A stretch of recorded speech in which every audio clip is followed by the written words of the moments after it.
2011 की एक रात नेपाल के इतिहास में हमेशा के लिए दर्ज हो गई। यह सिर्फ एक हत्या नहीं थी, बल्कि एक ऐसा घटनाक्रम था जिसने पूरे देश की राजनीतिक दिशा बदल दी। काठमांडू के नारायण हिटी राजमहल के भीतर जो हुआ, उसने न केवल शाही परिवार को खत्म किया, बल्कि सदियों पुराने राजतंत्र की नींव को भी हिला दिया। आज भी इस घटना के बारे में सोचते ही सवाल मन में उठता है कि क्या यह सिर्फ एक गुस्से में उठाया हुआ कदम था, या फिर इसके पीछे कोई गहरी साजिश छिपी हुई थी। 1 जून 2001 की शाम नेपाल के शाही परिवार के लिए सामान्य दिनों की तरह ही शुरू हुई थी।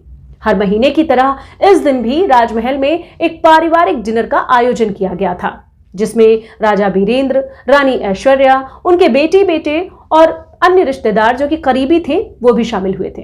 ये एक परंपरा थी जहां पूरा परिवार एक साथ बैठकर समय बिताता था।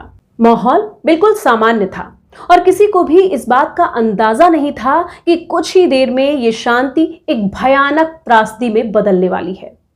रात लगभग 10:30 बजे अचानक महल के भीतर गोलियों की आवाज गूंजने लगती है।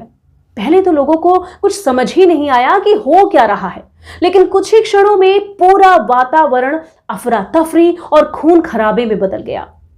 इस हमले का सबसे चौंकाने वाला पहलू यह था कि हमलावर कोई बाहरी व्यक्ति नहीं, बल्कि खुद शाही परिवार का सदस्य था, क्राउन प्रिंस दीपेंद्र, जो कि नेपाल के अगले राजा बनने वाले थे। उसी ने कथित तौर पर अपने ही परिवार पर अंधाधुंध गोलियां चला दी।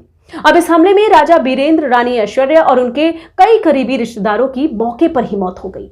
एक ही रात में शाही परिवार के कई महत्वपूर्ण सदस्य खत्म हो गए। ये घटना इतनी अचानक और भयावह थी कि पूरे देश में शोक और स्तब्धता फैल गई। घटना के तुरंत बाद यह खबर सामने आई कि दीपेंद्र ने खुद को भी गोली मार ली है। हालांकि वो तुरंत मरे नहीं थे, बल्कि कोमा में चले गए थे। इसी बीच एक और चौंकाने वाला निर्णय लिया गया। क्या कि दीपेंद्र को ही नेपाल का नया राजा घोषित कर दिया गया। अब सोचिए, ये कितनी विचित्र स्थिति थी, जहां एक तरफ व्यक्ति जिसने अपने ही परिवार को खत्म कर दिया है, वही देश का शासक बना दिया गया।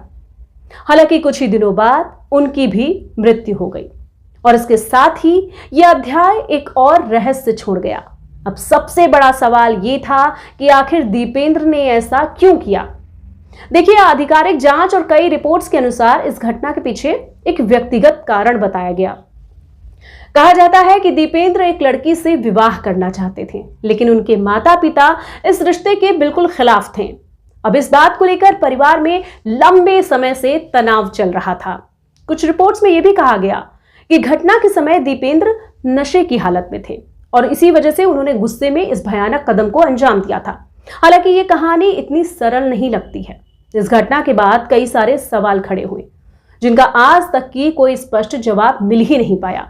कई लोगों का मानना है कि यह केवल एक पारिवारिक विवाद का परिणाम नहीं था, बल्कि इसके पीछे कोई बहुत बड़ी साजिश हो सकती है। देखिए, कुछ साजिश सिद्धांतों के अनुसार उस रात महल में कुछ ऐसा हुआ जिसे जानबूझकर छुपाया गया। सबसे ज्यादा चर्चा इस बात को लेकर हुई कि उस समय राजा वीरेंद्र के भाई ज्ञानेंद्र महल में मौजूद नहीं थे। बाद में वही नेपाल के राजा बने और इसी वजह से कुछ लोगों ने यह शक जताया कि कहीं ये सत्ता हासिल करने की एक सोची समझी योजना तो नहीं थी।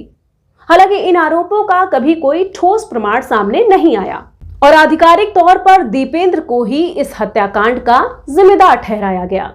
इस घटना का प्रभाव केवल शाही परिवार तक सीमित नहीं रहा, बल्कि पूरे देश की राजनीति पर भी गहरा असर पड़ा। नेपाल के लोगों का राजतंत्र पर से भरोसा उठने लगा। सड़कों पर विरोध प्रदर्शन शुरू हो गए और लोगों ने इस घटना की सच्चाई जानने की मांग कर दी।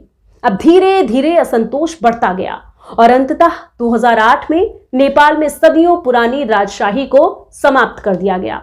देश को एक लोकतांत्रिक गणराज्य घोषित किया गया। नेपाल का ये शाही नरसंहार आज भी इतिहास के सबसे रहस्यमय और भयावह घटनाओं में से एक माना जाता है।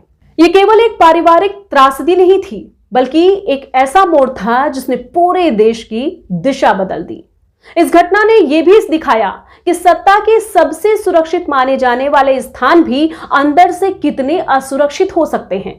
आज इस घटना को हुए 2 दशक से अधिक का समय बीत चुका है, लेकिन इसके रहस्य अभी भी बरकरार हैं। तो क्या सच में दीपेंद्र ने अकेले ये सब कुछ किया था? क्या ये सिर्फ एक गुस्से का परिणाम था या फिर इसके पीछे कोई गहरी राजनीतिक साजिश थी? देखिए, इन सवालों के जवाब शायद कभी पूरी तरह सामने ना आए, लेकिन ये घटना हमेशा एक चेतावनी के रूप में याद की जाएगी कि कभी कभी सबसे ज्यादा खतरनाक घटनाएं वही होती हैं जहां हम सबसे ज्यादा सुरक्षित महसूस करते हैं। अंततः नेपाल का शाही नरसंहार केवल एक ऐतिहासिक घटना नहीं, बल्कि एक ऐसा अध्याय है जो हमें यह सोचने पर मजबूर करता है कि भाई, सत्ता, भावनाएं और रहस्य जब साथ में मिलते हैं तो परिणाम कितना विनाशकारी हो सकता है। यह घटना न केवल नेपाल बल्कि पूरी दुनिया के लिए एक सबक है कि सच्चाई चाहे कितनी भी छुपाई जाए, उसके सवाल हमेशा जिंदा रहते हैं। आपको ये जानकारी कैसी लगी मुझे जरूर बताइएगा। फिलहाल दीजिए इजाजत। नमस्कार, जय हिंद।